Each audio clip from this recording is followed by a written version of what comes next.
Thank you very much.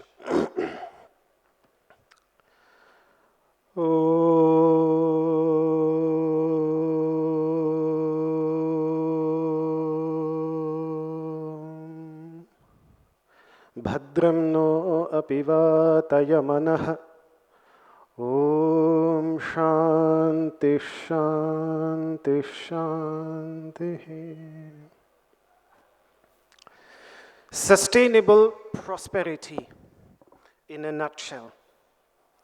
Let me try to present it in 5 minutes.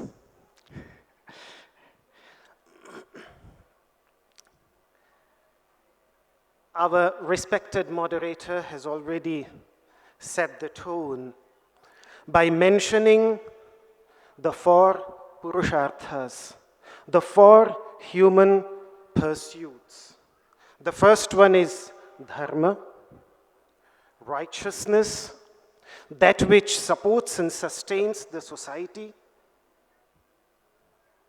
noble qualities. Then the second one, after that, and the placing is extremely important, comes artha. Artha, which means wealth. Literally that which is asked for by all. Arthyate iti artha, that which is asked for by all. And then of course after that comes karma, desires and moksha, fulfillment of our desires and moksha, freedom from ignorance. But let's focus on artha, wealth, prosperity.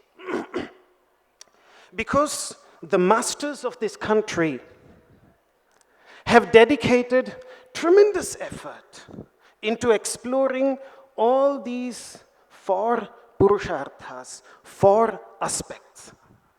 And that is why the first ever work on economics was produced in India by Kautilya in approximately 2nd century BC, known as Arthashastra, the text, the instructions on artha, on wealth.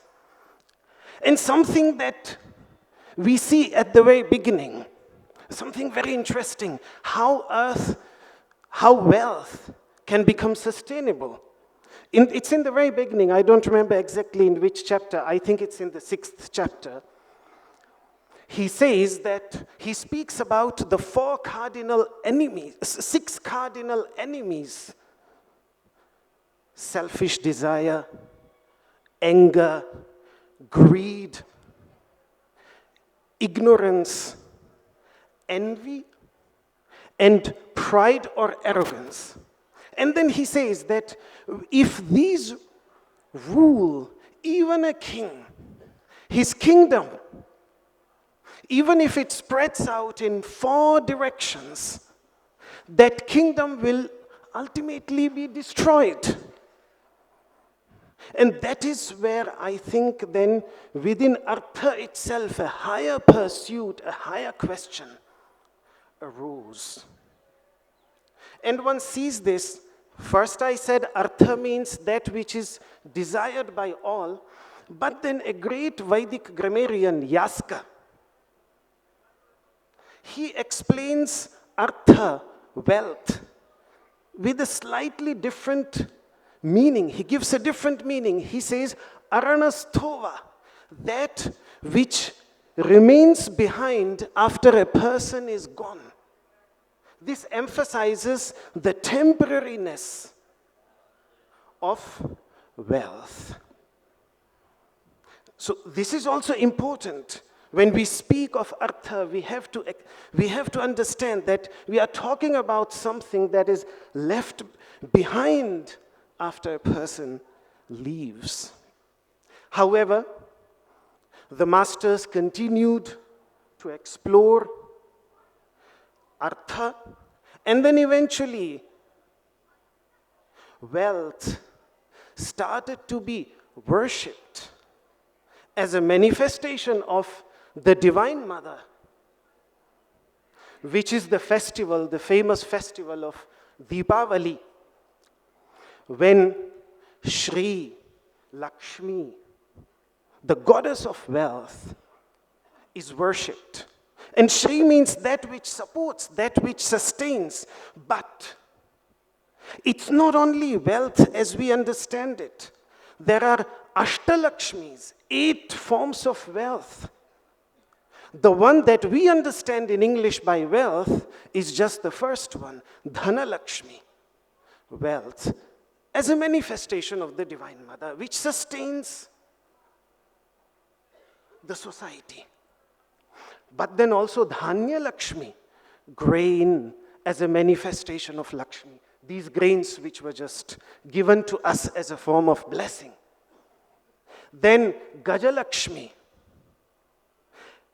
animals as a manifestation of the Divine Mother, Lakshmi, the goddess of wealth. Then Santana Lakshmi, progeny, as a manifestation of the Divine Mother. And then after these 4, now come the higher forms of Lakshmi. The first one, Dhairya Lakshmi, which is the 5th one, Dhairya Lakshmi. Patience, as a form of the goddess of wealth. And then comes Vijaya Lakshmi.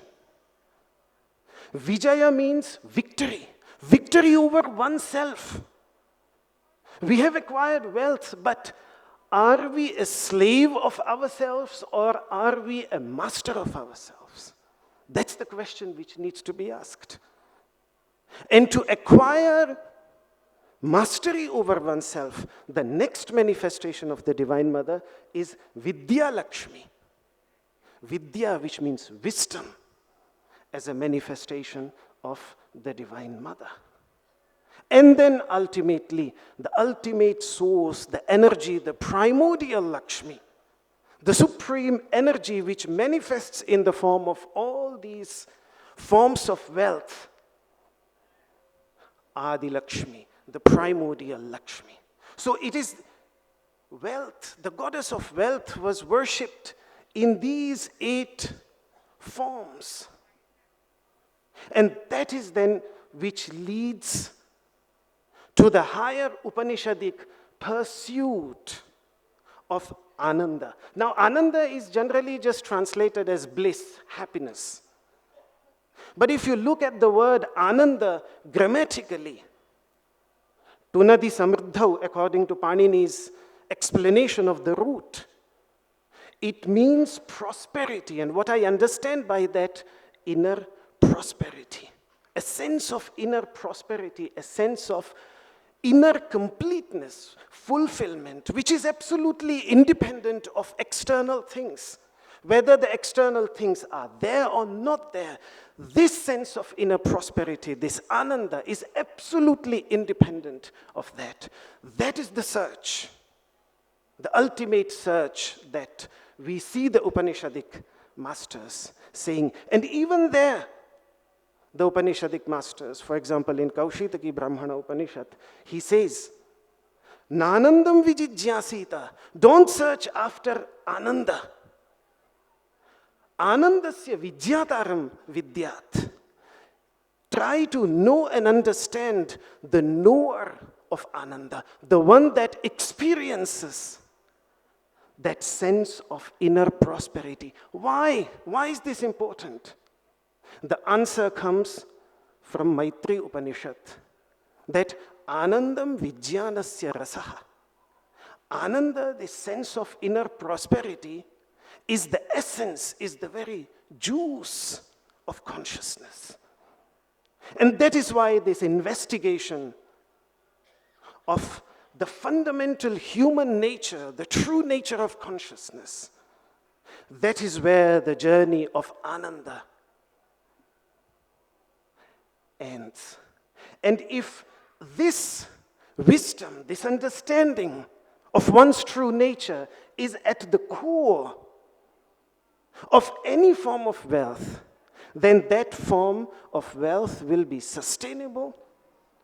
And let me make one last connection before I conclude my summary. Ananda by Sayana, one of the great 13th century Vedic commentators, he says that this sense of ananda, this sense of inner prosperity, which is a state of non-duality, expresses itself as prema. Prema is the Sanskrit word for love. In a state where there is an awareness of duality. What is ananda in non-duality is prema, love, in a state of duality. So if I would want to summarize the very essence of everything that I spoke of, prosperity without love can never be sustainable.